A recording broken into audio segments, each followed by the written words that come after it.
smiech ako mimohre. Tancujem s tebou rád, nikto nepoprie. Tancujem s tebou rád, je mi s tebou hej.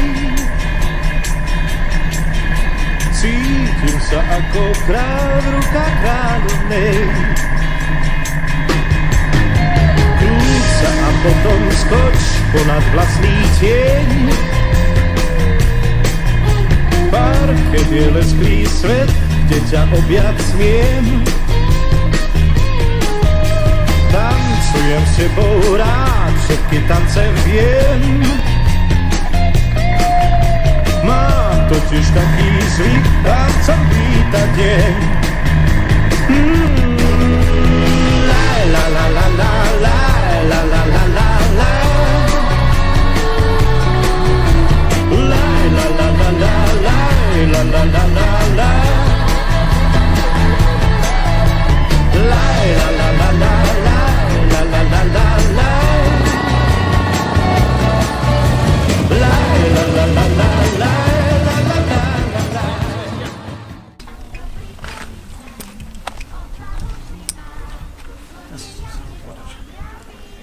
Dobrý deň sa praje, pán policajt. Zdravím.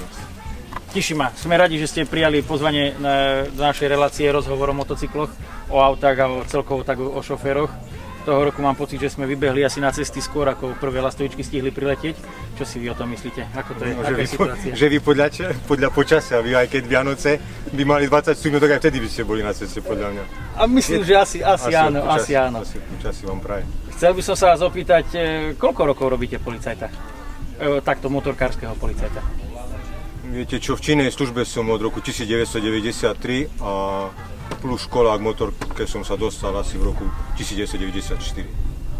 A váš prvý služobný motocykl? Sme najazdili na iných motorkách, sme mali Javy, alebo ešte boli tie také menšie motorky, my sme mali Javu 634. Farbenie bolo to ešte také oranžovo-biele, že boli tie také staršie prevedenia vo farbe. Teraz máme aký motocykel? Na čom jazdíte? Tento motocykel je Honda 700, má typové označenie Duvil. Neviem, čo by som k tej motorke, je to klasický, nejak zvlášť neupravovaný motocykel. Je to poháňané kardaňom, nejako váš na reťaz, je to kardaň. Áno. Plus naviac má nejaké doplnky, ktoré sú potrebné v našej činnosti. Čiže tuto na volante ovládate všetky majačiky? Áno. Je to ovládanie svetelná,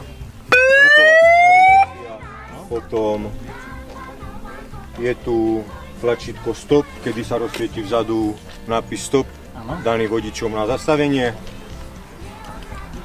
Je tu prepojenie, nakoľko táto príľuba má mikrofón. Áno.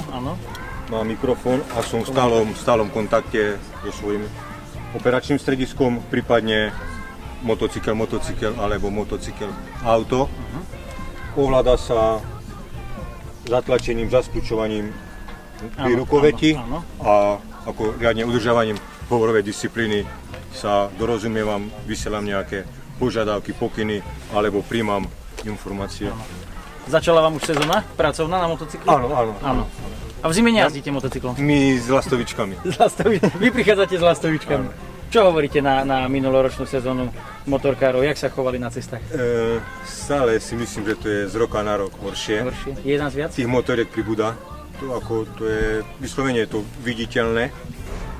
A najhoršie na tom to, že mnoho mladých motocyklistov si kupuje silné stroje, neprešli, nevyskúšali si to jazdiť na motorkách s nižším obsahom.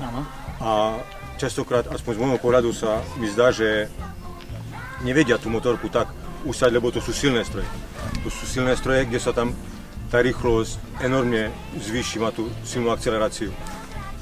Takže zás nechcem im krivdiť, lebo mnoho týchto prípadov je, že hoci dávajú motorkári prednosť, ale sú ohrození vodičmi, ktorí si nevšimnú, povedzme, že tak, lebo motocykel sa k autu dokáže priblížiť za veľmi krátky čas. Áno. A tie sekundy, vodič ho vidí v tom spätnom zrkadle, že je niekde vzadu, ale behom jednej sekundy je motocykl pri ňom, nedá mu prednosť a vznikajú tie. A kolízie sú bohužiaľ také, že tam to není, že o plechoch, ale tam už to je o živote. Áno, áno. Čo by ste poradili takému mladému chalanovi, keby chcel začať jazdiť motorku? Nemyslím policajnú, ale... Krotiť silu stroja, Áno, krotiť seba, nie za každú cenu sa ukázať áno. a trošku aj predvídať to, že tá hlavná cesta není stále o tej prednosti.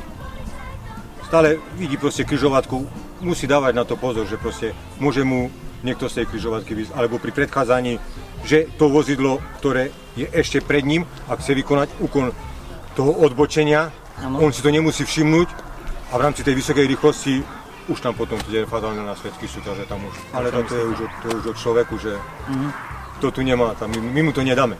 A čo myslíte, aká bude sezóna? Polepšíme sa ako motorkári? To neviem, to záleží na vás. Ale my by sme veľmi asi chceli. Áno. No vy ste My stále robíme. každý deň v práci, myslím ako motorkári už teraz v tomto počasí. Áno, relatívne sme. Áno, áno. Čiže budete na nás dávať pozor. Dávajte pozor hlavne vy na seba, my už len tak budeme sa na to dozerať, že či je alebo nie. Veľa dopravných nehôd ste už videli. Všakže. Myslí? Aj motorkárov, áno, aj áno. počas toho leta. Čiže najdôležitejšie asi fakt bude tá rozvaha. Určite. Záleží to od typu človeka. Mne je ťažko hodnotiť, či pochybil, lebo tu keď pochybí motorkár, tak to už je také smutnejšie. Čiže nie je to počítačová hra, kde sa to dá vrátiť Nie, späť. to len raz. To len raz. Ešte To aj v také- aute sa ako tak tie chybičky dajú Áno. napraviť. Čiže ak chcú jazdiť motocyklom, mali by na to myslieť. Lebo to, viete, nehoda auto s autom je o tom, že aj sa to stane, ti povie prepač, ale nehoda auto s motocyklom, to prepač tam vám nepomôže v niektorých prípadoch. Lebo tam hovorím, to stroje sú silné, rýchlosti sú vysoké, nie ste nejak chránený. To, že my máme povedzme oblečenia, kde máme Áno, áno. tie airbagy, lebo máme aj iné, ako my, naše kombinézy sú na prechodné obdobie, máme potom kombinézy, ktoré máme akože na letné, že také vzdušnejšie. Áno. Máme plus na to vesty, ktoré sú airbagové, kde sa v prípade deaktivuje, airbag sa akože Áno. nafúkne, ale nie každý motorkár to má. Takže to je to, no, každý vie, že o čom je motorka a o čom. Aj napriek tomu, že motorka a jazdí motorkou, blíži sa obdobie lásky, leto a teplo, mali by na to myslieť. No určite. Nielen na hormón. No, hej. Mladí motorkári hlavne, všakže. Lebo tí starší sú už nejak akože viac ako keby mali načítanú tú cestu, všakže.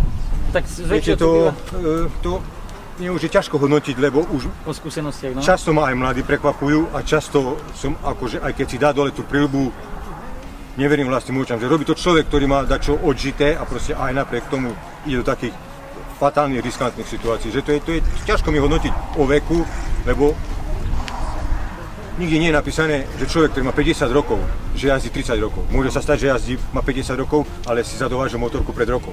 Áno. Že to nie je to je stále o tom, čo človek pláve. Ja si myslím, že tam to je. A čo nosíte so sebou? Čo býva taká bežná vaša výbava na motocykli? Vzhľadom k tomu, Kufro? že my sa ako aktívne podielame počas výkonu v rámci cestnej premávky, tak máme tu ten kufrík, kde máme potrebné veci, v prípade jednak merač rýchlosti, ktorý nosíme so sebou, vykonávame dohľad na ceste, ale služobné pomôcky, pokutové bloky, píšťalko, lebo častokrát sme vysielaní na miesta, kde dojde nejaké kolíznej situácii, potrebujeme to tam vyregulovať, relatívne s motorkou sa vieme dostať akože Rýchlo na miesto. rýchlejšie Áno. a šikovnejšie na tie miesta. Takže máme tu, hovorím, pišťalku a tie základné pomôcky, ktoré máme aj v služobnom aute. Čiže to nosíme so sebou a stále sme, hovorím, spojení. Policajt, motorkár, čo si praje do novej sezóny? Ja si hlavne prajem, aby tých nehôd na motorke bolo čo najmenej a už ak má byť tá nehoda, aby bola čo s minimálnym ubližením na zdraví, lebo nie je to chránené. Tu nehody s motorkami, to sú tam fakt nepekné zranenia, škaredé a často to aj životom. A ešte by som aj na tých vodičov aby trošku brali ohľadoplnosť na tých motorkách. To čaro motorky má niečo do seba, čiže trošku na ne brať ohľad a proste vzájomne sa ako rešpektovať na tej ceste a myslím si, že To by asi pomohlo nám to lepšie. všetkým. Čiže aby sme sa v septembri všetci videli. Áno. V oktobri. No možno aj v novembri, keď bude. No ja dúfam hlavne, že v tejto najbližšej sezóne sa budeme spoločne hlavne zdraviť na motocykli. To sa zdravíte s motorkármi, však, že to je komunita jedna. Aj keď ste polícia, tak ste Áno, motorkár, áno. takže aj srdcom motorkár. Áno. Ja vám veľmi pekne ďakujem za rozhovor. a dúfam, že sa uvidíme pri zdravení sa na motocykloch a nebudete merači. Nechodíme rýchlo. Hej, uvidíme. Dobre. A nechcete teraz vidieť moje doklady alebo dačo? Nie. Ďakujem veľmi pekne. Pekný deň prajem a nech sa vám darí. Nech máme tých nehod čo najmenej. Áno, ďakujem, Maja, majte si. La la la la la la la la la la. Krúca a každý krok bude krokom tam, kam si ťa iba v snách občas privolám. Tancujem s tebou, rád je mi s tebou, hej.